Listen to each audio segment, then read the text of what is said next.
This is a short video about trying to prove that the limit as x approaches 1 from the left of x over x minus 1 should be negative infinity.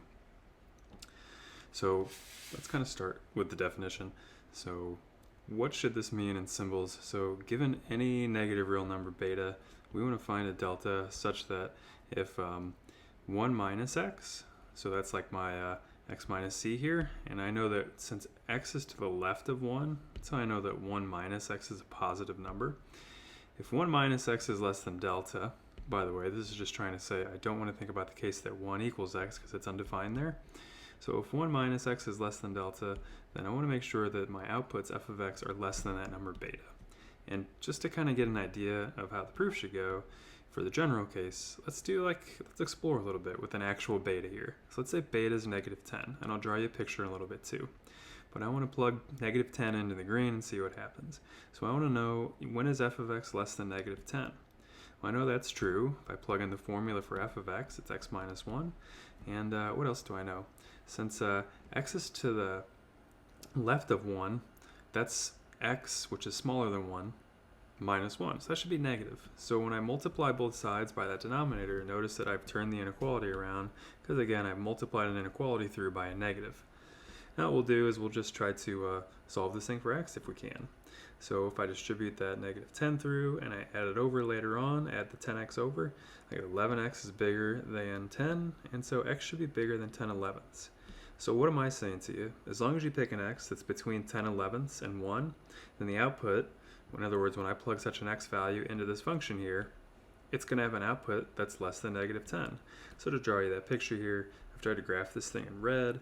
What I'm saying is, if you look at these x values between here and here, from 10 elevenths to 1, if you pick one of those green x values, when you plug it into your function here, what I'm trying to say is that every y value on this graph is lower than negative 10.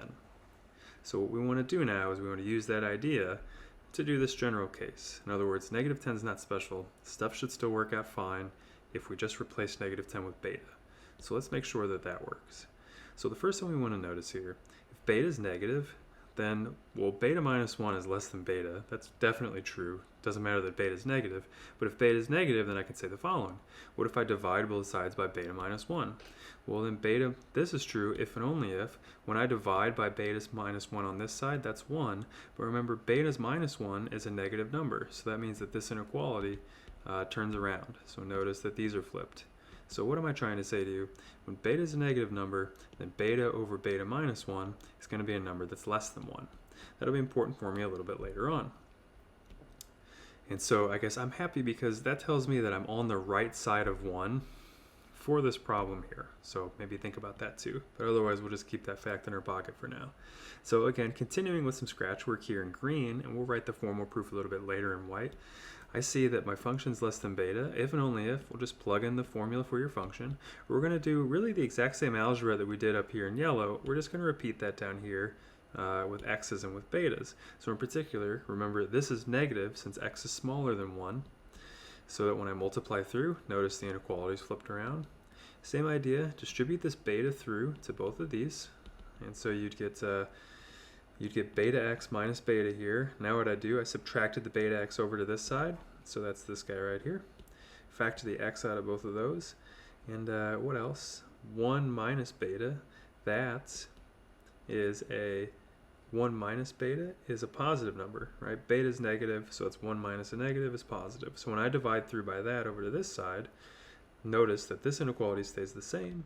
Now the last thing that I want to think about is, what if I took this minus from the beta above?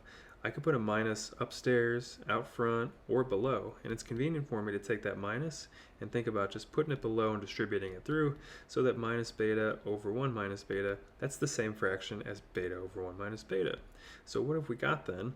Well, I've got this is less than 1, and now I want to say that I'm going to take x that's also bigger than this. And so in other words, I've kind of got the same picture, where if I was to look here, do I want to do that? Yeah, sure I do.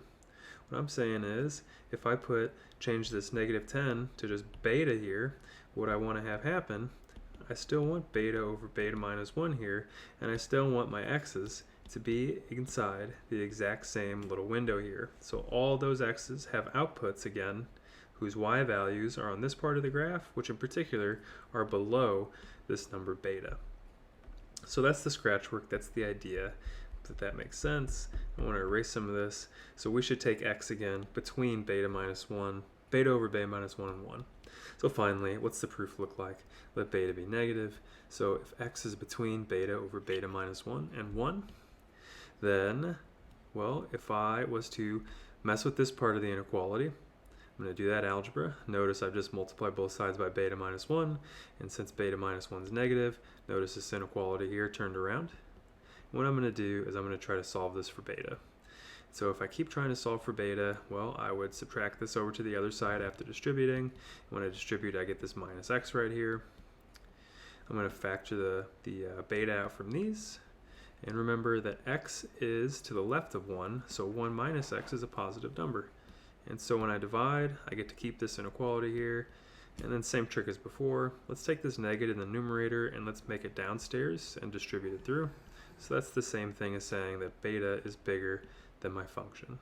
So in other words, my function gets lower than any negative number you could think of. Or maybe another way I could say that, you give me any negative number you like, I'll tell you how close I need to get to 1, depending on that negative number, to make sure that the graph of my function gets below that negative number.